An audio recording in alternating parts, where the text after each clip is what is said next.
नमस्कार मित्रों, मैं अनिल श्रीवास्तव आप सबका स्वागत अपने YouTube चैनल हिंदू धर्म से प्रमाण पे करता हूँ।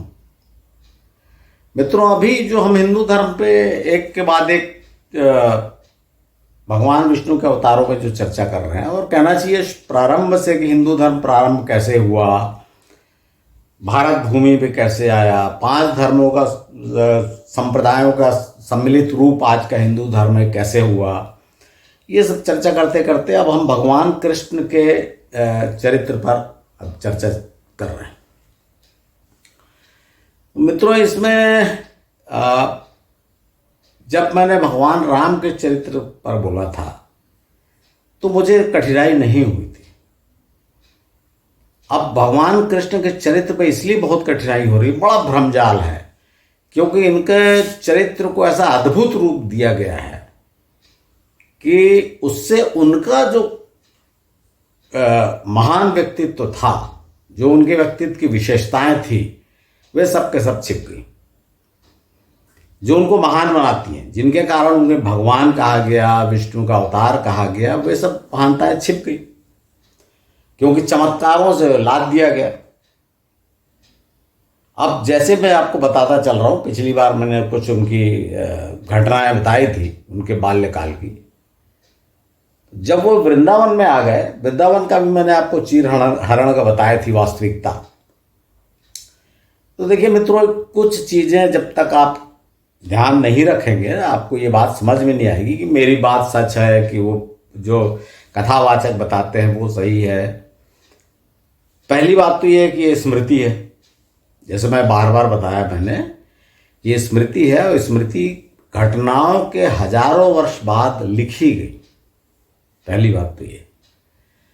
दूसरी बात ये है कि जो इसी में लिखा हुआ, जो इसमें लिखा है, जो इतिहास ढूंढ के निकालना है, उसको ना निकाल के बस जो अपने स्वार्थ के लिए बस वो चमत्कारों को बताकर और वहां चढ़ावा चढ़ाओ, ये चढ़ाओ चढ़ाओ कहा गया, तो इससे मेरा हृदय बहुत दुखी हो जाता है कि इतना महान व्यक्तित्व, इतना महान पुरुष, बाल्यपन से जिसके चमत्कार हैं, उनको अनहोनी है ऐसी घटनाओं से लाद दिया गया। शायद आप समझ नहीं पा रहे मैं क्या कहना चाहता हूं, तो आइए मैं आज आपको उनके एक अन्य चमत्कार और उसकी वास्तविकता, इसके बारे में बताना चाहता हूं, और वो है गोवर्धन धारण। मित्रों, ये आपने देखा होगा कि सब आप बताते, भगवान कृष्ण ने जब घनघोर वर्षा हुई वृंदावन में, तो अपने पूरे कुल को बचाने के लिए गोवर्धन पर्वत को बाएं हाथ की छोटी उंगली पर उठा लिया। मतलब ये बताने का उद्देश्य क्या है? बताने का उद्देश्य है कि इतने बड़े गोवर्धन पर्वत को भगवान कृष्ण ने बाएं हाथ, जानते ना, कमजोर होता है, तो बाएं हाथ में तो उठाया, बाएं हाथ की छोटी उंगली पे, कनिष्ठा, सबसे छोटी उंगली पे उठा लिया। और यही चित्र आपको सब जगह आज भी जो नए नए मंदिर बनते हैं, मथुरा में बना, वृंदावन में बना, वो आप देख लीजिए, ये सीन है। खैर, इस पर नहीं बोलूँ, मैं आपको ये बताऊंगा कि बात क्या हुई, कैसे। चलिए पहले मैं आपको जो श्रीमद् भागवत में वर्णन नहीं है जिस बात का, लेकिन वहाँ की लोकोक्ति में है या दूसरे पुराणों में है, गर्ग संहिता में है, वो कहाँ तक मैं आपको उदाहरण दूंगा। मतलब ये समझ लीजिए कि जो चर्चा है वहाँ पे, जो गोवर्धन के पास जो पंडित लोग आपको कहानी सुनाएंगे, वो मैं आपको बताता हूँ। महर्षि पुलत्स्य जब हिमालय गए, द्रोणगिरी, तो उनको एक छोटा वहां पे जो पर्वत था, जिसको कहा गया कि द्रोण का पुत्र गोवर्धन, वो बड़ा अच्छा लगा। तो चमत्कार तो है कि भाई भगवान कृष्ण ने उठाया, लेकिन इसमें ये बताया गया इस कहानी में कि वो पहले पुलत्स्य ऋषि ने उठा लिया उसको, और पुलत्स्य ऋषि द्रोणगिरी को लेकर कि मेरा शिष्य है, चलो मेरी सेवा करेगा, इसकी कंदराओं में रहेंगे, छाया में विश्राम करेंगे इत्यादि सोचकर वो लेके आए। और चलने के पहले गोवर्धन ने कह दिया था कि जहां मुझको रखोगे वहां मैं स्थापित हो जाऊंगा। और इस टाइप की कहानी आप कई बार सुन चुके होंगे। शिवलिंग के बारे में, बैद्यनाथ ज्योतिर्लिंग के बारे में आपने सुना होगा ना, कि जहां रखोगे स्थापित, ऐसी कई जगह कहानियां हैं। तो वो जब लेके आ रहे थे पुलस श्री जी, तो किसी कारणवश उन्होंने वहां रख दिया जमीन पे, और वो जगह थी ये ब्रजभूमि। तो जब वहां रख दिया तो वो पर्वत नहीं उठा। उसके बाद जब वो उठाना उन्होंने चाहा विश्राम करने के बाद, तो नहीं उठा। तो उन्होंने श्राप दिया पुलत्स्य ऋषि ने गोवर्धन पर्वत को कि तुमको बड़ा अभिमान हो गया है, तुम मेरे कहने से भी नहीं चल रहे हो, तो तुम रोज एक मुट्ठी, मतलब ये जिसको 5 उंगली 4 उंगली बोलते हैं, 4 अंगुल रोज घटते जाओगे। तो वो पर्वत घिस रहा है, और जब आप वहां जाएंगे ना तो आपको बताया जाएगा कि पहले ये पर्वत 30,000 मीटर, आप समझ रहे हैं मेरी बात, आज हिमालय है वो 8,000 मीटर है। तो कहानी बताई जाएगी कि 30,000 मीटर ऊंचा था और अब 30 मीटर रह गया। बहुत जगह तो जमीन के बराबर आ गया है, अधिकतम ऊंचाई उसकी 30 मीटर। तो खैर ये तो सब कहानियां हैं, इसको छोड़िए। अब आते हैं अपन बात पर। और ये इस गोवर्धन की परिक्रमा की जाती है। एक मंदिर है पास में, गिरिराज का मंदिर, और कहा जाता है कि इस स्थान पे भगवान कृष्ण वगैरह ने पूजा की थी, गांव वालों ने गोवर्धन की। तो यहां से परिक्रमा प्रारंभ करके लगभग 21 किलोमीटर की परिक्रमा की जाती है। अगर आप इस पर्वत की लंबाई देखेंगे तो लगभग 7-8 किलोमीटर तो लंबाई आएगी, क्योंकि 21 किलोमीटर की परिक्रमा है।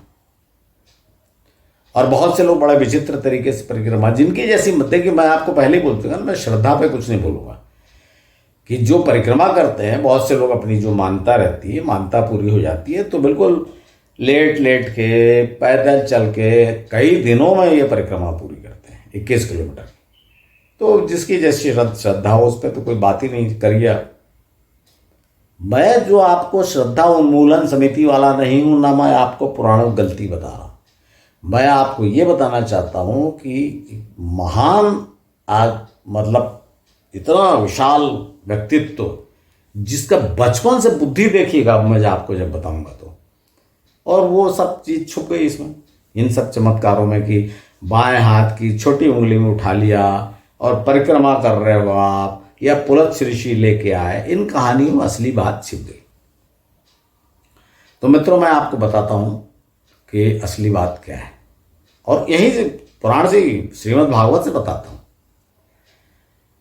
देखिए, एक दिन श्री कृष्ण, जब वे 7 वर्ष के थे, देखिए आयु का भी ध्यान रखते चलिएगा, है ना, नहीं तो आयु का ध्यान नहीं रखेंगे तो फिर तो आप, श्री कृष्ण ने गीता का भी उपदेश दिया, आप सोचेंगे जब गीता को उपदेश दिया तो अब जो मैं आज बताऊंगा वो कौन सी बड़ी बात है। लेकिन मैं जो घटना आपको बता रहा हूं, ये श्री कृष्ण के 7 वर्ष की आयु थी तब की। श्री कृष्ण ने एक दिन देखा कि गांव में बड़ी तैयारियां जोर शोर से चल रही हैं, पूजा की सामग्री पूरे गांव में चहल पहल है। तो उन्होंने अपने पिता से पूछा कि भाई किस बात की तैयारी हो रही है, मुझको भी तो बताओ। तो पिता ने बताया कि इंद्र पूजा की तैयारी हो रही है, क्योंकि हम लोग वन में रहने वाले हैं, ग्वाले हैं, गायों को पालकर अपना जीवन यापन करते हैं। तो भगवान इंद्र जो है वो वर्षा के देवता हैं, बादलों के देवता हैं, उनकी इच्छा से ही पानी बरसता है, और पानी नहीं बरसेगा तो फिर हम लोग कैसे जीवित रहेंगे, ये वन और ये सब घास और सब खत्म हो जाएगी। तो इसलिए हम लोग इंद्र को प्रसन्न करने के लिए ये पूजा करते हैं हर साल, जिससे कि इंद्रदेव प्रसन्न होके, मतलब अकाल ना पड़े, वर्षा करे और अकाल ना पड़े। यह सुनकर 7 वर्षीय, मैं बार बार बोल रहा हूं, 7 वर्षीय श्री कृष्ण ने अपने पिता से कहा कि हे पिता, ये तो कर्मों का फल है ना, मनुष्य जो करता है कर्म उसका फल अपना भुगतता है। और मान लीजिए कि कर्मों का फल देने वाला ईश्वर है, तो ईश्वर भी आपके कर्मों का ही फल देगा। ये श्लोक देख लीजिए आप, जिसमें श्री कृष्ण ने कहा। कि ईश्वर भी कर्मों का फल देगा, तो इसमें इंद्र का क्या प्रयोजन है? अब देखिए कितनी बड़ी ये बात में श्री कृष्ण गीता में कहा, और आप बोलते रहते हो कर्मण्येवाधिकारस्ते मा फलेषु कदाचन। लेकिन यहां तो श्री कृष्ण ने 7 वर्ष की उम्र में अपने पिता को कहा कि हम जो कर्म करते हैं उसका फल मिलता है। भगवान भी है, ईश्वर है, तो वो हमको हमारे कर्मों का फल देता है। इंद्र क्या करेंगे इसमें? ये इस बात को याद रखिएगा। देखिए आप महानता यहां से देखते चलिए, और जो आपको किसी ने नहीं बताया होगा सब छुप जाती है पाखंड में, कहानियों में। और देखते ये है, इसमें मैं आपको बताता चलूंगा। उसके बाद श्री कृष्ण ने फिर अपने पिता से कहा कि हम लोग गोपालक हैं। जो वैश्यों के 3-4 काम रहते हैं, कृषि, गोपालन, व्यापार, तो उसमें हमारा काम तो हम लोग तो गोपालन ही करते हैं। तो गाय ही हमारी प्रमुख आधार है हमारे जीवन का। और फिर हम लोग, ये दूसरे श्लोक में देखिए, उन्होंने कहा कि हम लोग तो वनवासी हैं, तो वन और पहाड़ हमारे जीवन का आधार है, क्योंकि इनके कारण वर्षा होती है, और इनके कारण ये सब घास उगती है, वृक्ष होते हैं, इनसे हमारा जीवन चलता है। तो यदि अगर पूजा ही करनी है तो गाय की, इस पर्वत की, ब्राह्मणों की, ब्राह्मण तो जोड़ा गया है, ब्राह्मणों की पूजा करो, इंद्र की क्या जरूरत है? तो पिता को ये बात जच गई, और उन्होंने सब गांव वालों को बुला के श्री कृष्ण का ये तर्क बताया, और सब लोग सहमत हो गए कि हाँ, हमको गाय की पूजा करना चाहिए और पर्वत की पूजा करना चाहिए। और तब ये गोवर्धन पूजा का आयोजन किया कि ये जो मंदिर मैंने आपको बताया, गिरिराज मंदिर, ये स्थान माना जाता है कि यहां पर पूजा की थी। अब पूजा के समय भी श्री कृष्ण ने क्या किया कि ये गांव वालों को विश्वास हो, क्यों भाई देखिए आज से 5000 साल पहले की बात है, लेकिन बुद्धि देखिए कृष्ण की। आज भी किसी बच्चे, आज जो आधुनिक काल, वैज्ञानिक काल, इस काल में किसी 7 वर्ष के बच्चे की बुद्धि नहीं हो सकती। मैं सिर्फ ये बता रहा हूं, कंपेरिजन देखिए आप। जब गांव वाले इतने अनपढ़ थे कि 7 वर्ष का बच्चा बोल रहा है उसको मान ले रहे हैं, और वो 7 वर्ष का बच्चा ऐसी चीज बोलता है, देखिए ये क्रांतिकारी कदम है। ये कोई छोटा मोटा कदम नहीं है कि हम इंद्र की पूजा नहीं करेंगे और वन की करेंगे, गाय की करेंगे। क्रांतिकारी कदम है, पर्यावरण से संबंध रखता है कि वृक्षों की पूजा करो, गाय की पूजा करो, पर्वतों की पूजा करो। ये क्या बताता है? ये पर्यावरण को सुरक्षित रखो, ये बताता है। तो फिर खैर जो पूजा वगैरह वहां हुई, तो उसमें श्री कृष्ण ने गांव वालों को विश्वास दिलाने के लिए, श्रीमद् भागवत में लिखा है कि उनका एक प्रतिरूप जाके, तो आप ये समझ लीजिए कि उनका कोई मित्र वहां जो थोड़ा शरीर से विशाल काय होगा, पत्ते वत्ते लगा के, और पर्वत के दूसरी, जिधर पूजा चल रही थी दूसरी तरफ से ऊपर चढ़ा, और श्री कृष्ण के उस मित्र ने जो भोग चढ़ाया गया था पर्वत पर, उसको उन्होंने, उस लड़के ने खा लिया। तो सब गांव वाले बड़े प्रसन्न हो गए, कह रहे हमने गिरिराज की पूजा की, गिरिराज ने स्वयं हमारे जो नैवेद्य था उसको स्वीकार किया। और गांव वाले बड़े प्रसन्न हो गए, कृष्ण को धन्यवाद देने लगे। अब यहां पर देखिए आप कृष्ण की बुद्धि, फिर से देखिए आप, गांव वाले को लड़का चढ़ गया, खा लिया, ये सब प्लानिंग कृष्ण के, श्री कृष्ण। तो गांव वाले समझे, कह रहे गोवर्धन पर, मतलब डिफरेंस देखिए बुद्धि के लेवल का, आईक्यू लेवल का डिफरेंस देखिए। तो अब ये खैर पूजा हो गई, श्री कृष्ण ने सबको समझा दिया। अब हुआ क्या कि कुछ दिनों बाद घनघोर वर्षा हुई। जब घनघोर वर्षा हुई, चारों तरफ इतना हाहाकार मच गया, छोटे छोटे कच्चे घर थे गिरने लगे, पानी भरने लगा। तो वो सब गांव वाले दोष देने लगे श्री कृष्ण को कि तुम्हारे कारण तुमने इंद्र को नाराज कर दिया। और लिखा भी ऐसा है कि कृष्ण, जो श्रीमद् भागवत में लिखा है कि इंद्र अपनी पूजा न होने से बड़ा नाराज हो गया, और उसने गांव वालों को सबक सिखाने का निश्चय किया। लेकिन श्री कृष्ण ने भी सोचा कि अरे, एक तो ये लोग मेरी शरण में अब तक, चूंकि भगवान बन गए थे ना वो, तो ये गांव वाले मेरी शरण में आए थे, इनकी रक्षा करना मेरा कर्तव्य है। और देवताओं को घमंड नहीं होना चाहिए, तो इंद्र को घमंड हो गया है तो उसका घमंड भी तोड़ता है। इस कारण श्री कृष्ण ने पूरे गांव वालों को ले गए और गोवर्धन पर्वत को अपने बाएं हाथ की छोटी उंगली को उठा लिया और सबको कहा कि इसके नीचे आ जाओ, और 1 सप्ताह तक अपनी बाएं हाथ की छोटी उंगली में गोवर्धन पर्वत को लिए खड़े रहे। 1 सप्ताह बाद वर्षा रुक गई, इंद्र हार मार गया। तो ये कहानी लिखी हुई इसमें। अब मेरा जो तर्क है कि जब उन्होंने पूजा की, इतने बुद्धिमान बालक, वो वहीं पे गाय वाय सब चराते थे वहां जाके गोवर्धन पे उनके। जब आप जाएंगे ना तो वहां आपको देखेंगे, वहां श्री कृष्ण का निशान है, गायों के निशान है ऊपर पर्वत के ऊपर। पर्वत तो क्या है वो देखेंगे तो पहाड़ी है। तो उसकी कंदराओं में वो पर्वत 5000 साल पहले की बात है, निश्चित रूप से वो पर्वत ऊंचा, पहले मैंने आपको कहानी सुनाई थी ना, तो वो पर्वत ऊंचा था, उस कंदराएं थी। अब धीरे धीरे धीरे उठता जा रहा है क्योंकि बिल्कुल उजाड़ है, एक प्रकार से बंजर होता जा रहा है, तो उसके ज़्यादा क्षरण जिसको कहते हैं, बहुत तेज क्षरण है वहाँ। तो और उस समय गुफाएं रही होंगी, बड़े बड़े वृक्ष रहे होंगे सघन, उसके नीचे इन लोगों ने शरण ली, गायों ने और सब ने, और सुरक्षित रहे। गाय थी साथ में, दूध दूह लेते थे।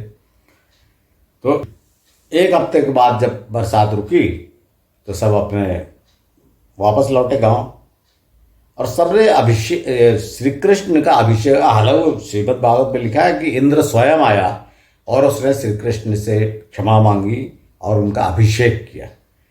तो ठीक है, मान लीजिए गांव वालों ने अभिषेक किया होगा कि भाई बहुत बुद्धिमान हो तुम, तो इसमें कोई ज़्यादा तर्क नहीं है। मैं सिर्फ आपको ये बता रहा था कि जो छोटी उंगली पे, बाएं हाथ की छोटी उंगली पे उठाने का क्या रहस्य है, क्योंकि चमत्कार बता दिया गया ना, तो इसलिए आपको बता रहा हूँ।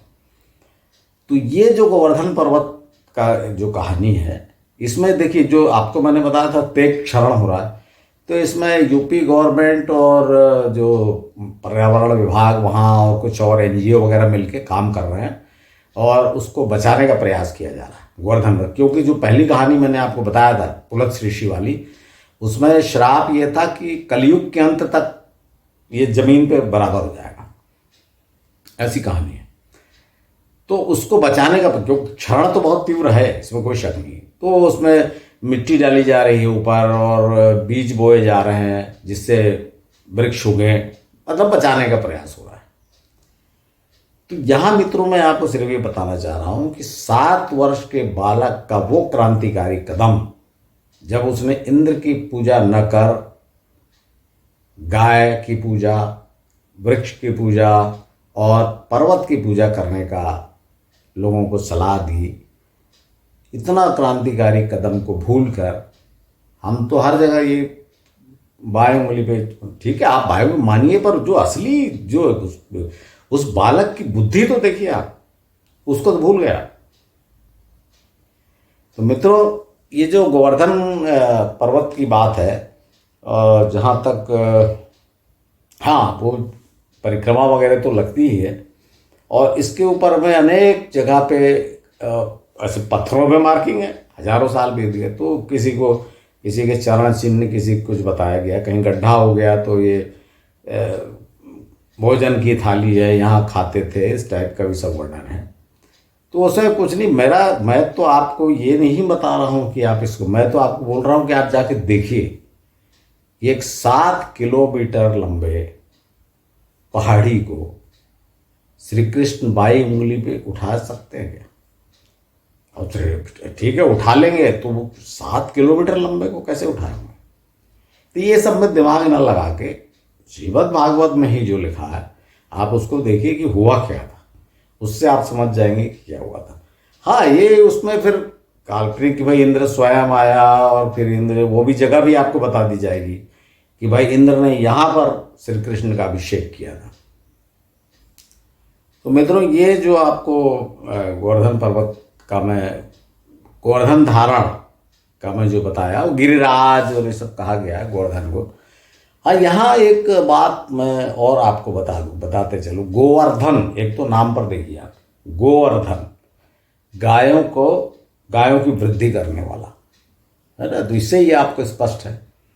दूसरी बात मैं आपको बताना चाहता हूँ कि ये गोवर्धन की पूजा कब हुई थी। देखिए मित्रों, आज भी आप इसको मनाते हैं। अब सब लोग नहीं मनाते हैं, मॉडर्न होते जा रहे हैं ना। एक या तो आप कूप मंडूकता में पड़े रहेंगे, अंधविश्वास में, या मॉडर्न हो जाएंगे तो संस्कृति को छोड़ देंगे। दो ही टाइप के लोग ज़्यादा हैं। तो दीपावली के दूसरे दिन, अमावस्या के दूसरे दिन, इसको क्या प्रतिपदा बोलते हैं, क्या बोलते हैं, उस दिन गोवर्धन पूजा जो होती है वो इस घटना की स्मृति है, गोवर्धन पूजा की। और उस दिन आप क्या करते हैं, जो अभी भी जो लोग करते हैं, वो गोबर से गोवर्धन पर्वत बनाते हैं। गाय के गोबर से गोवर्धन पर्वत बनाते हैं। तो इसमें गाय की पूजा हो जाती है, गोवर्धन पर्वत की पूजा हो जाती है। तो ये सब बातें हम लोग भूल रहे हैं, असली चीज़ें। और जहाँ भी आप जाएंगे घूमने, तो यहाँ पर उंगली में बड़े बड़े सीन दिखे, बड़े अच्छे वो इसमें कोई शक नहीं। बहुत, ये मैंने देखा था, ये जो कृपालु महाराज का बनवाया हुआ प्रेम मंदिर है, वहाँ जाके देखिए, वो बहुत सुंदर बनाया हुआ है। तो ठीक है, घूमना अलग बात है, टूरिज्म, पर उसके पीछे की असली कहानी को भी जानना चाहिए। बाकी जो कहानी, वहाँ तो सब पंडित पुरोहित रहते ही हैं, वो तो बता ही देंगे आपको, पर असली कहानी ये है। आशा है मित्रों आज का एपिसोड आपको पसंद आया होगा। इसी तरह से हम कृष्ण की एक दो और प्रमुख घटनाओं की चर्चा, यहाँ वृंदावन की एक बड़ी प्रमुख है, और वो एक राधा वाला प्रसंग है, राधा विवाह और रास लीला। इस पर मैं अगले एपिसोड में चर्चा करूँगा। और उसके बाद फिर हम चलेंगे कृष्ण के साथ मथुरा की ओर। धन्यवाद मित्रों।